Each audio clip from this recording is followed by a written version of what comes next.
One of the biggest mistakes that North Florida gardeners make is waiting until it's time to plant to start their seeds. Today I'm going to show you exactly how I use my seasonal planting guide to decide what seeds to start now so they can go into the ground in about 4 weeks. Let's get into it. One advantage of planting just a little bit ahead is that your plants will be ready to go by the time that planting window comes around, and you won't have to go to the big box stores or your local nurseries to buy your transplants. Today I'll show you exactly how I decide what seeds I want to start indoors about 4 weeks ahead of time, and then we'll go ahead and start some seeds that I haven't gotten around to yet. The very first thing I do is I grab my seasonal planting guide for that season. So we have fall coming up starting in August as far as planting goes, even though it still feels like the dead of summer, and flip to the pages that show us month by month what we should plant. So here on the second section, there is a list of every single month in that season, August, September, and October, as well as all of the crops that it's recommended we grow in North Florida for that season. So instead of guessing, I look at what 4 to 6-ish weeks is from today. So that would put me at middle of August or beginning of September and go right to that row on here. Planning backwards like that helps me to stay on track through the season, so I always have my transplants ready to go and can avoid spending all of the extra money going to the box stores on transplants. Of course, there's always some crops that are better to be directly sown into your garden, like your carrots, so we have our seeds ready to go for when that window opens up. Okay, so let's jump into August here. So looking at what we can plant in August, we have endive, kale, mustard greens, our bush beans, lima beans, pole beans, carrots, bunching onions, turnips, cucumbers, eggplants, peppers, tomatillos, tomatoes, and squash. A few herbs we can slip into the ground are basil, thyme, and Mexican tarragon. I gave my peppers, tomatoes, and eggplants about 6 weeks of a head start this year. Oh, there's a butterfly. Hi! It's like one of the best parts of the garden right there, right? It makes me so happy every time these butterflies come around. Anyway, so I planted my pepper seeds, tomatoes, and eggplants inside about a month ago now, and you can see that these peppers are good to go. They're even starting to outgrow their pots, so they're ready to be planted out already. So I know that I do not need to plant more peppers, more eggplants, or more tomatoes for this upcoming fall. I also went ahead and started my kale seeds inside too.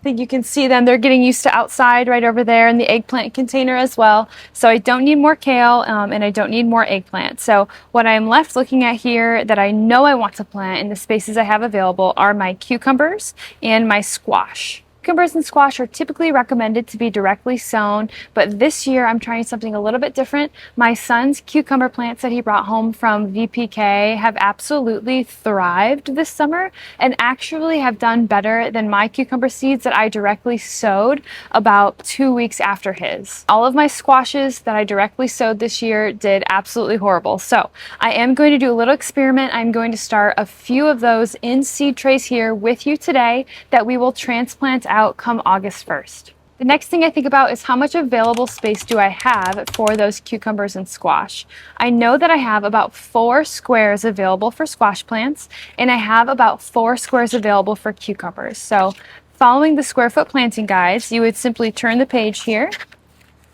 and this entire page shows you how many plants fit per square foot of all of those recommended plants for that season. So if I find my cucumbers and my squash, they're each 1 plant per square foot. That makes the math easy. I need to start 4 cucumber seeds and I need to start 4 squash seeds to fill each of those openings that I have in my garden come August 1st. I also have some layout examples for different sizes of gardens on here. If you're more of a visual person and you want to see how it can all plug and play, that is in there for you.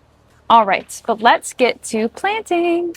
So I have made a change this year in my seed starting setup.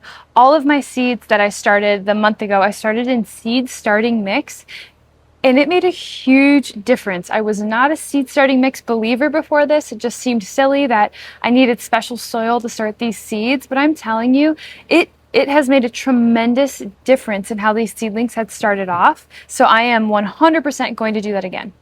For my cucumbers and summer squash that we're going to be planting today, though, I am going to do them in potting mix and not seed starting mix. The reason why is these are typically directly sown into garden soil, so they don't need that seed starting mix anyway, is my thought process. So I have some potting soil ready here. I'll make sure there's no large clumps right over where those seeds are planted. We'll give it a try. So here's my bucket of potting soil that I have pre-moistened here.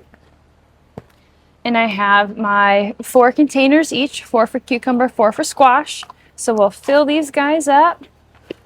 This is the messy part of the process, right? So I like to do it outside.